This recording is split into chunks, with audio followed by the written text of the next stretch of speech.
Sometimes the people we think we know best hide the deepest secrets. One moment, one conversation, or one look can unravel a lifetime of beliefs. This is the story of a woman who saw her entire past, and her heart, reshaped by an evening she never expected. If you've ever questioned the meaning of trust, love, and family, stay with me. This is a story you'll never forget. My name is Emily. I'm 37 years old, a mother of two, and for the longest time I believed my life was rooted in stability. Until one evening with my father revealed truths that would challenge everything I knew about love, loyalty, and who I truly was. This isn't a tale of scandal for the sake of drama.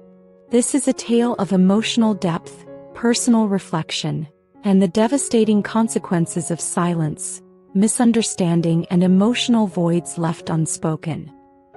It's a story about being human, flawed, and desperate to connect. Growing up, I always felt a strange distance between my parents. My father, Michael, was quiet but kind. My mother, Janet, was controlling, sharp-tongued, and often emotionally cold. I loved them, but I always felt like something was missing. A layer of affection that families were supposed to share. Years passed, and after a rocky divorce of my own, I moved back into my childhood home temporarily, with my two kids, after losing my job and battling anxiety. My mother had passed away 2 years earlier and my father lived alone. He welcomed us with quiet warmth. That house, full of childhood memories, felt strangely unfamiliar without her. It started innocently. After putting my kids to bed, I'd often find my father in the kitchen sipping tea.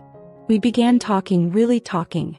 About my marriage, his grief, how life had quietly broken him in places I never noticed before.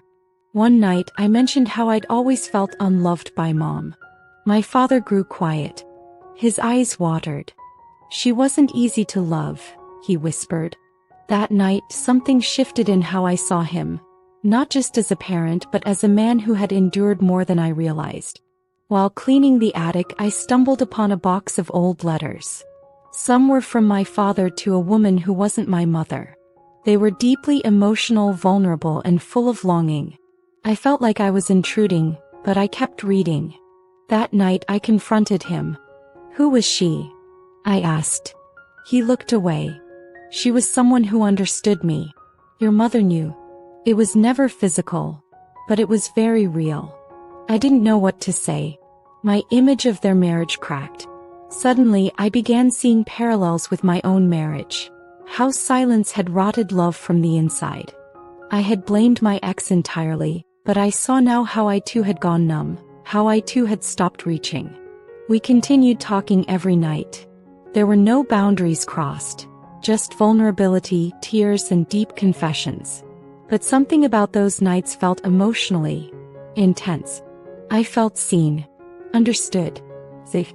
One evening after a glass of wine, I fell asleep next to him on the couch. When I woke up, he had draped a blanket over me. He was looking at me, not as a daughter, not as a child, but with an expression I couldn't read. The next day I couldn't stop thinking about it. I hated myself for wondering what that look meant.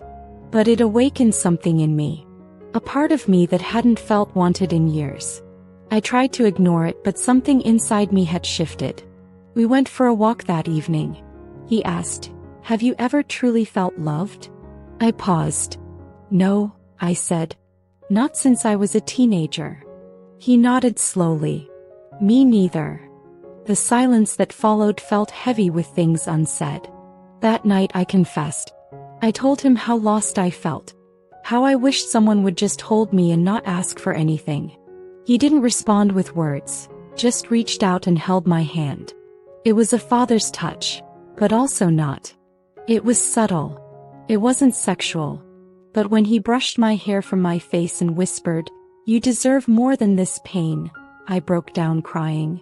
And for a moment I leaned into him, desperate for affection. That embrace lasted too long. Changed something. The next morning I packed bags and left to stay with a friend. I needed distance. Clarity. I was drowning in guilt. Not because of something done, but because of something felt. Something forbidden. Something real. I started seeing a therapist. I told her everything. She didn't judge. She said emotional trauma can create strange attachments, especially in periods of grief, loneliness, and unresolved childhood wounds. Weeks later I returned. He looked older, sadder. "I'm sorry," he said. "It was never meant to be confusing. I just wanted to be there for you." I nodded. We both needed something. Maybe we still do. We sat down and had an open, vulnerable conversation. We agreed what we shared was emotional, not romantic. But it still needed to be healed. We redefined our relationship. I moved into a small rental house nearby. I focused on rebuilding my life. Found a job. Got my kids into a good school. I began journaling, painting, living. Slowly the fog lifted. I found pieces of myself I didn't know I'd lost. I stopped seeing my father as a symbol of pain or guilt. Instead, I saw him as a wounded man trying to survive his own sadness. We both had scars. And we both were finally healing. That night in the living room wasn't about lust. It was about two souls crying out for connection. I will never forget it. Not because it was wrong, but because it opened my eyes to everything I had buried.